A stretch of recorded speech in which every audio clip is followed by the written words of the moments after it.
Hello students, computer classes में आपका एक बार फिर से स्वागत है।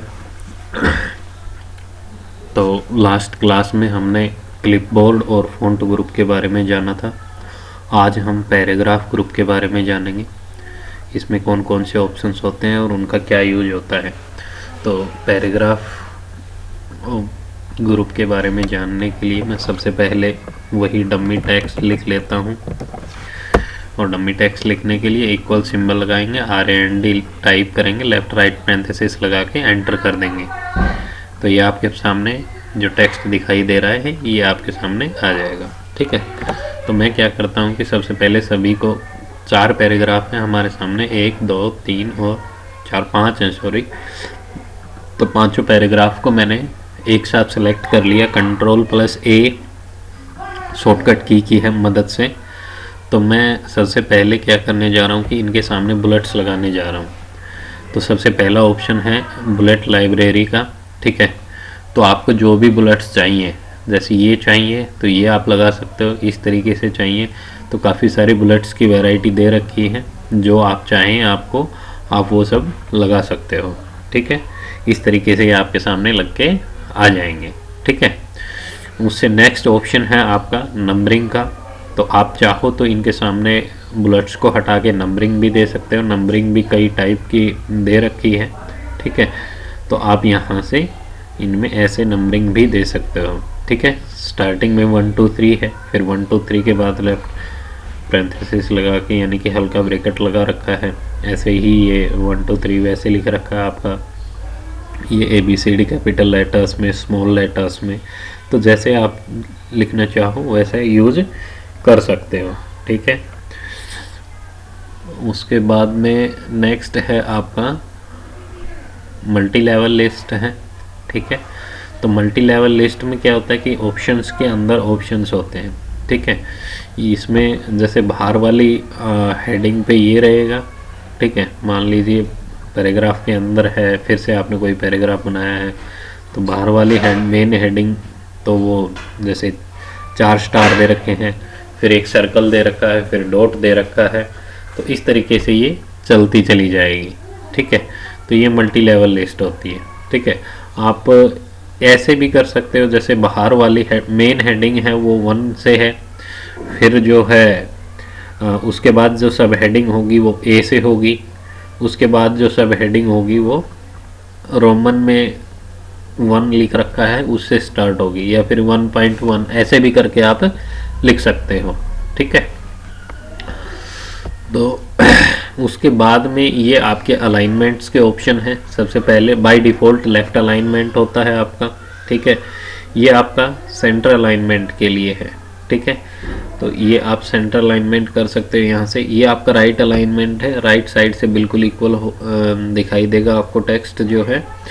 उसके बाद में ये जो है ये आपका जस्टिफाइड के लिए है, लेफ़्ट से भी और राइट से भी, यानी कि मैं Ctrl+A से फिर से सिलेक्ट कर लेता हूँ। ये है आपका जस्टिफाइड के लिए। ठीक है, लेफ़्ट और राइट दोनों साइड से आपको इक्वल दिखाई देगा। मैं इसको नन कर देता हूँ। अभी आप देखिए बिल्कुल आपको इक्वल दिखाई दे रहा होगा। ठीक है, उसके बाद में नेक्स्ट ऑप्शन है आपका इंक्रीज इंडेंट।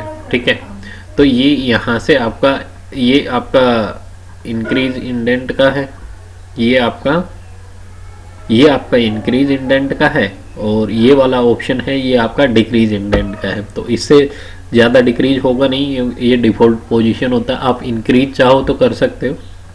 मैं एक बार रूलर बार लगा लेता हूँ ताकि आपको समझने में आसानी रहे। तो रूलर बार लगाने के लिए हम व्यू में जाएंगे, और व्यू में यहाँ पे रूलर चेक बॉक्स होता है, उसको हम चेक कर देंगे।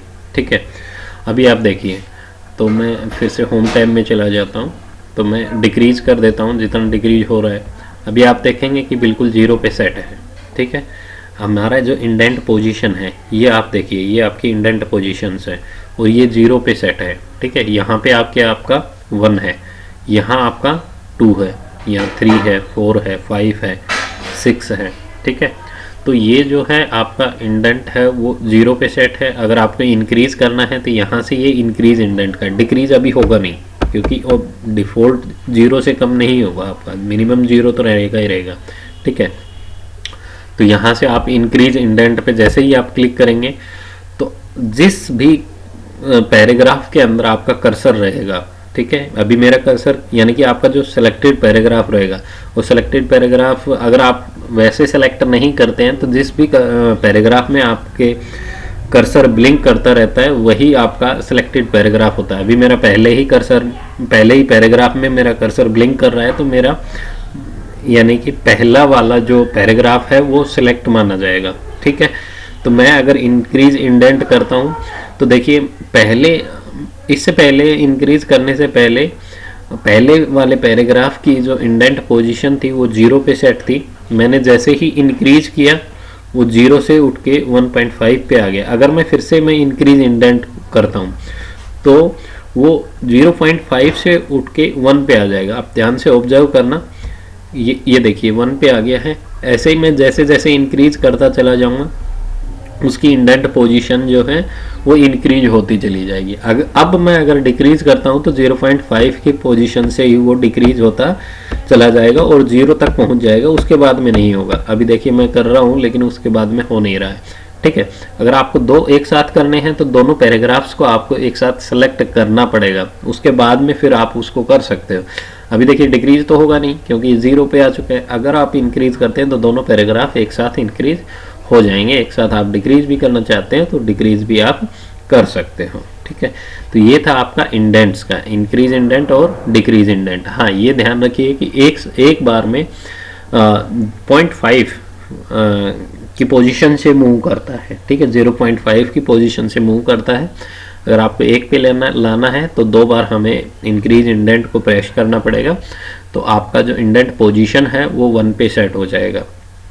अगर आप एक बार प्रेस करेंगे तो 0.5 पोजीशन से वो मूव होके 0.5 पे सेट हो जाएगा, ठीक है। नेक्स्ट है आपका शॉर्ट, ठीक है। अगर आपको इनको पैराग्राफ्स को शॉर्ट करना है, ठीक है, मैं एक बार सेलेक्ट कर लेता हूँ, ठीक है। अभी मैं फिर शॉर्ट पे क्लिक कर रहा हूँ, ठीक है। तो शॉर्ट को पैराग्राफ को टेक्स्ट वाइज और फिर असेंडिंग, ये बाय डिफॉल्ट सेलेक्टेड है तो मैं इसको ओके करता हूँ, ठीक है। अभी आप ध्यान से देखिए जो टेक्स्ट वाइज है ये हल्का एंटर, मैं इसको एक बार ख़त्म कर देता हूँ, Ctrl Z करता हूँ मैं। यहाँ से मैं ये जो स्पेस है नीचे इसको मैं ख़त्म कर देता हूँ, ठीक है। अभी मैं इनको सेलेक्ट करके और मैं अब सॉर्ट करता हूँ, ठीक है। तो देखिए मैं सॉर्ट करता हूँ, असेंडिंग कर देता हूँ, ठीक है। तो असेंडिंग में देखिए सबसे पहले आपको पता है आपका अल्फ़ाबेट्स जो होते हैं उनकी पोजीशंस का पता होगा। जैसे ए जो है वो पहले नंबर पे आता है, बी दूसरे नंबर पे आता है, सी जो है तीसरे नंबर पे आता है।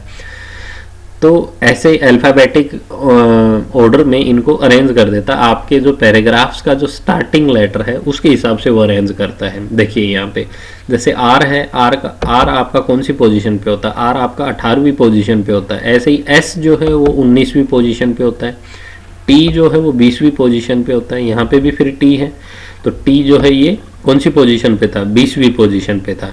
लेकिन अब ये इनको अरेंज कैसे कर रहा है, अब ये क्या करेगा कि पहला लेटर इसने देखा तो पहला लेटर टी था, तो ये शॉर्ट नहीं कर पा रहा था। वो कंफ्यूजन में था कि मैं थीम्स वाले पैराग्राफ को ऊपर में रखूं या 2 से जो पैराग्राफ स्टार्ट हो रहा है उसको ऊपर में रखूं, ठीक है। तो पहले लेटर को उसने कंपेयर किया तो पहले लेटर में दोनों में टी था, तो वो रिजल्ट निकल ही नहीं पाया। फिर क्या करेगा, उससे नेक्स्ट लेटर को कंपेयर करेगा। टी के बाद में क्या आ रहा है, ऊपर वाले में एच, ठीक है, और नीचे टी के बाद में क्या आ रहा है, ओ, ठीक है। लेकिन ओ तो 15वें नंबर पे आता है, जबकि एच आपका कौन से 8वीं पोजीशन पे आ जाता है। तो 8 छोटा हुआ 15 छोटा हुआ, 8 छोटा हुआ तो 8 को उसने क्या कर दिया, पहले कर दिया, ठीक है। तो इसलिए थीम्स वाला जो है वो पहले आ गया। अगर यहाँ पे भी एच होता, यहाँ पे भी एच होता तो फिर वो थर्ड लेटर पे देखता, ठीक है।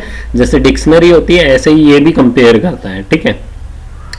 उसके बाद में वी है, वी आपका कौन सी नंबर पे होता है, 12वीं पोजीशन पे होता है, ठीक है। तो ये सबसे लास्ट में है, सॉरी 22वीं पोजीशन पे होता है, तो ये आपका सबसे लास्ट में आ गया है, ठीक है। तो इसको क्या किया है उसने, क्या कि पहला लेटर देखा, उनको शॉर्ट कर दिया, ठीक है, A to Z ascending order में। अगर आप चाह रहे हैं कि डिसेंडिंग ऑर्डर में कि सबसे पहला लेटर है वो बड़ा आए, ठीक है, तो अब उसने क्या किया कि देखो डिसेंडिंग ऑर्डर में कर दिया, यानी कि वी वाला जो था वो सबसे टॉप में ले गया, फिर 2 वाला आ गया, फिर थीम्स वाला आ गया, फिर सेव, इस तरीके से, ठीक है।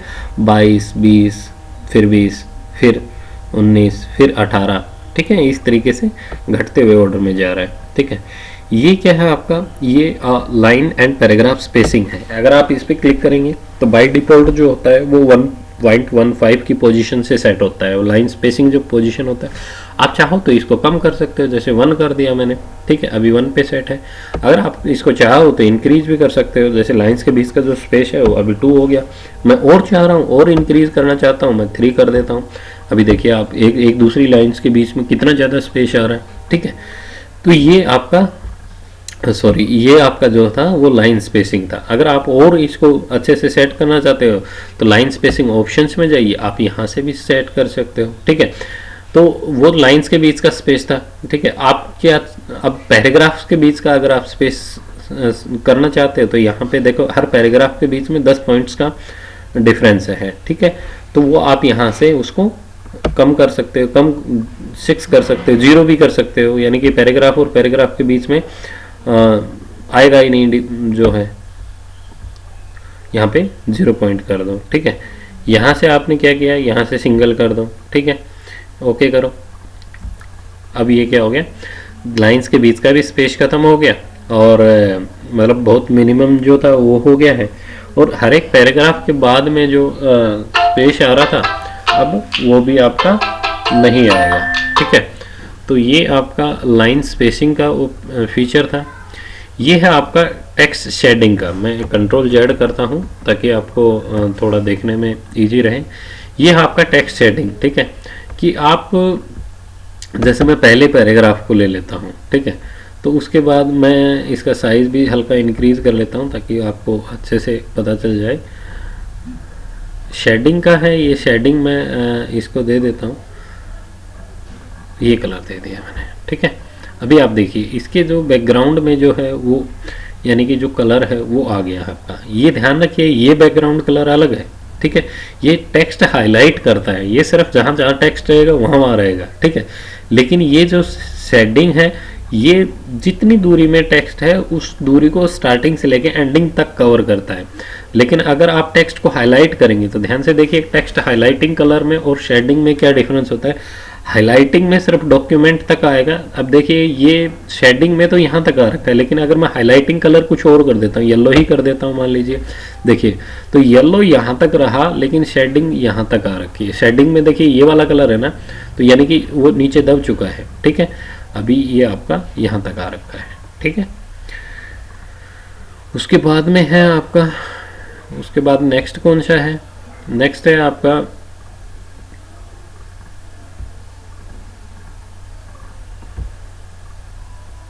बॉर्डर्स के लिए, ठीक है।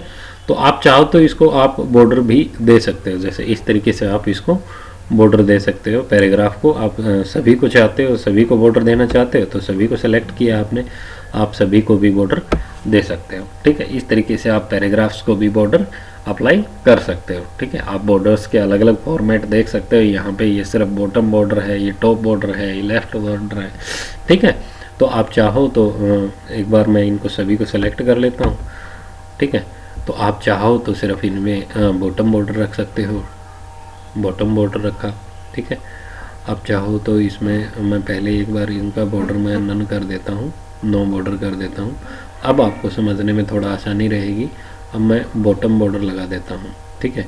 तो सभी के नीचे यानी कि मैंने सबको सेलेक्ट कर रखा था, तो अब वो सभी को एज ए सिंगल जो पैराग्राफ है वो ट्रीट कर रहा है, ठीक है। उसने नीचे लगा दिया। टॉप में लगाना चाहता हूँ तो टॉप वाले के लग जाएगा, ठीक है। लेफ्ट में लगाना चाहता हूँ, लेफ्ट में देखिए सभी के आ गया है। राइट में लगाना चाहता हूँ, राइट में सभी के आ गया है, ठीक है। ये ऑल बॉर्डर्स में करता हूँ तो ये सभी में आ जाएगा, ठीक है।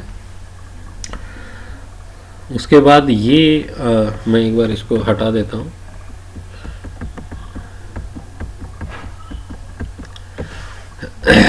ठीक है। ये क्या है आपका, ये आपका शो हाइड जो है, ठीक है। ये क्या करेगा कि जहाँ पे आपका पैराग्राफ ख़त्म हो रहा है वो वहाँ पे पैराग्राफ को शो करने के लिए, ठीक है, वो वहाँ पे आपका आ जाता है सिंबल, ठीक है। ये रिप्रेजेंट करता है कि आपका पैराग्राफ यहाँ पे आके ख़त्म हो गया है। इसके बाद में जो पैराग्राफ जो स्टार्ट होगा, देखिए पहले वाले पैराग्राफ के एंड में आया, ऐसे ही सेकंड पैराग्राफ यहाँ पे ख़त्म हो रहा था, थर्ड पैराग्राफ यहाँ पे ख़त्म हो रहा था, ऐसे ही ये हर पैराग्राफ के लास्ट में आ जाता है। ठीक है, तो आज हमने पैराग्राफ ग्रुप के बारे में जितने भी ऑप्शंस थे सभी के बारे में जाना है। ठीक है, मिलते हैं जल्द ही नेक्स्ट क्लास में। Thank you, have a nice day.